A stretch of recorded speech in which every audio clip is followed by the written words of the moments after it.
ఛత్తీస్గఢ్ ఏజెన్సీలో జరిగిన భారీ ఎన్కౌంటర్లో 31 మంది మావోయిస్టుల మృతదేహాలు లభ్యమైనట్టు బస్తర్ రేంజ్ ఐజీ సుందర్రాజ్ పాటిలింగం తెలిపారు. వీరిలో 13 మంది మహిళా మావోయిస్టులు ఉన్నారని తెలిపారు.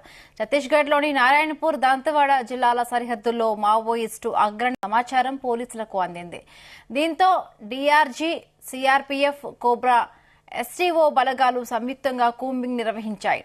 నారాయణపూర్ జిల్లా ఓర్చా పోలీస్ స్టేషన్ పరిధిలోని నెండూరు, తులతులి గ్రామాల మధ్య గల అటవీ ప్రాంతంలో మావోయిస్టులు తారసపడ్డారు. దీంతో 2 గంటల పాటు ఎదురు కాల్పులు జరిగాయి.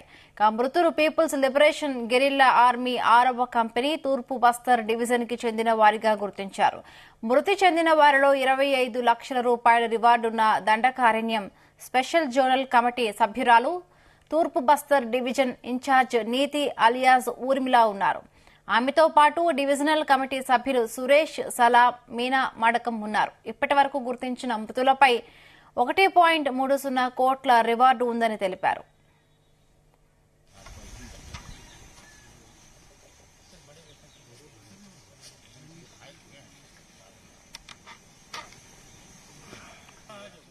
ఇదే అంశానికి సంబంధించి మరిన్ని పూర్తి అప్డేట్స్ మా ప్రతినిధి తిరుపతిరావు అందిస్తారు. తిరుపతిరావు, గుడ్ మార్నింగ్ బిందు.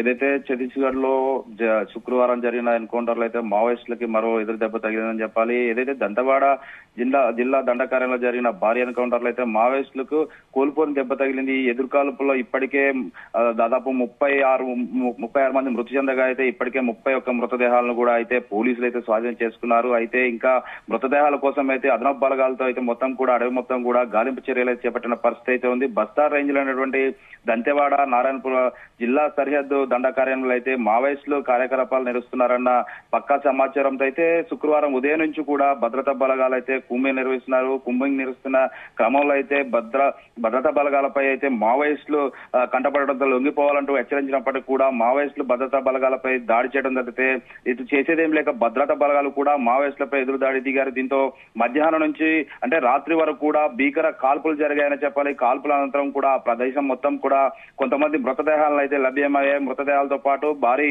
డంపును కూడా స్వాధీనం చేసుకున్న పరిస్థితి అయితే AK-47 కావచ్చు, ఆటో రైఫిల్ కావచ్చు, ఇతర ఆయుధాలను కూడా అయితే పూర్తి స్థాయిలో స్వాధీనం చేసుకున్నారు. అప్పటి నుంచి కూడా అటవీ మొత్తం కూడా భద్రతా బలగాలు మొత్తం కూడా గాలింపు చర్యలు చేపట్టారు. దాదాపు నిన్న మధ్యాహ్నం వరకు కూడా 36 మృతదేహాలు అయితే మావోయిస్ట్ మృతదేహాలు అయితే స్వాధీనం చేసుకున్న పరిస్థితి. ఇప్పటికే 31 మృతదేహాలతో పాటు ఏదైతే ఇంకా మరో కొన్ని మృతదేహాల కోసం అయితే గాలింపు చర్యలు చేపట్టారు. ఏదైతే అందులో దాదాపు మృతి చెందినటువంటి 31 మంది మృతదేహాలు అయితే ఇప్పటికే 6 మహిళా మావోయిస్టు మృతదేహాలు ఉన్నట్లు కూడా తెలుస్తుంది. అయితే ఇందులో 5 రాష్ట్రాలకు మోస్ట్ వాంటెడ్ మావోయిస్టు కమాండర్ గా కమలేష్ అలియాస్ ఆర్కే తో పాటు నీత్ అలియాస్ ఊర్మిళ కూడా ఉన్నట్లు కూడా తెలుస్తుంది. ఏదైతే 31 మృతదేహాల్లో ఉన్న స్వాధీనం అనంతరం అయితే ఎన్కౌంటర్ జరిగిన ప్రాంతాల్లో కూడా భారీగా అయితే కూంబింగ్ నిర్వహిస్తున్న పరిస్థితి అయితే ఉంది. మరో కొన్ని మృతదేహాల కోసం అయితే అదనపు బలగాలు కూడా కూంబింగ్ నిర్వహిస్తున్నారు. మిగతా మృతదేహాలకు సంబంధించినటువంటి గుర్తింపు ఎవరు ఏంటనే అయితే పోలీసులు ఆరా తీస్తున్న పరిస్థితి అయితే ఉంది. ఏదేమైనా ఛత్తీస్గఢ్ లో ఇటీవల వరుస ఎన్కౌంటర్లతో దాదాపు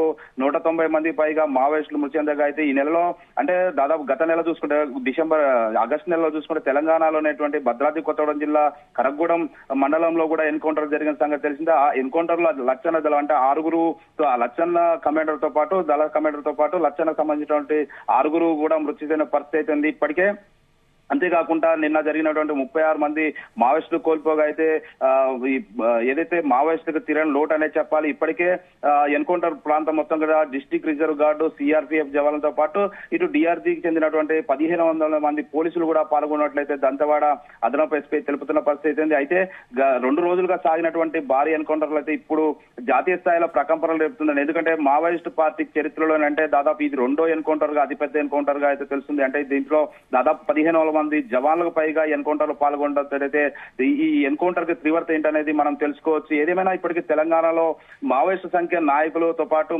ముఖ్య నాయకులతో పాటు భారీ స్థాయిలో అయితే మావోయిస్టులు నష్టపోతున్న పరిస్థితి అయితే ఉంది. ఈ నేపథ్యంలోనే ఏదైతే ఛత్తీస్గఢ్ లో కూడా 4 నెలలుగా అయితే దాదాపు 190 మంది మావోయిస్టులు మృతి చెందడంతో అయితే మరోపక్క మావోయిస్టులు కూడా కొరియర్లు కావచ్చు, ముఖ్య మావోయిస్ట్ నాయకులు కూడా పోలీసులు ఎదుట లొంగిపోవడంతో అయితే ఇటు పోలీసులు జరిగిన ఎదురు కాల్పులతో అయితే భారీ స్థాయిలో అయితే మావోయిస్టులకు అయితే తీవ్ర నష్టం కలుగుతుందనే చెప్పవచ్చు బిందు. రైట్, అంటే తిరుపతిరావు ఇప్పుడు ఈ మావోయిస్టు ఇంత పెద్ద సంఖ్యలో కూడా మావోయిస్టులు చనిపోయారు. దీనికి సంబంధించి మరి మావోయిస్ట్ పార్టీలు ఏమంటున్నాయి? ఏదైతే ఇప్పటికే ఆల్రెడీ మావోయిస్ట్ సంబంధించినటువంటి ఒక లేఖను కూడా నిన్న విడుదల చేయడం జరిగింది. అసలు ఎవరు ఏదైతే ఆ కాల్పుల్లో జరిగిన మృతి చెందినటువంటి వాళ్ళ ఫోటోలు కూడా వెబ్సైట్ లో పెట్టాలి, రిలీజ్ చేయాలంటూ కూడా పోలీసులు హెచ్చరికలు జారీ చేస్తున్నారు. దీనిపై కూడా ఆరా తీయాలి. మానవ హక్కుల సంఘాలు కూడా దీనిపై ఎలాంటి బూటకప్ ఎన్కౌంటరా లేకపోతే కావాలని చేసిందనే ఎన్కౌంటర్ ఏ విధంగా చేశారనేది కూడా మానవ హక్కులు కూడా స్పందించాలంటూ కూడా ఒక నిన్న లేఖను విడుదల చేయడం అయితే జరిగింది బిందు.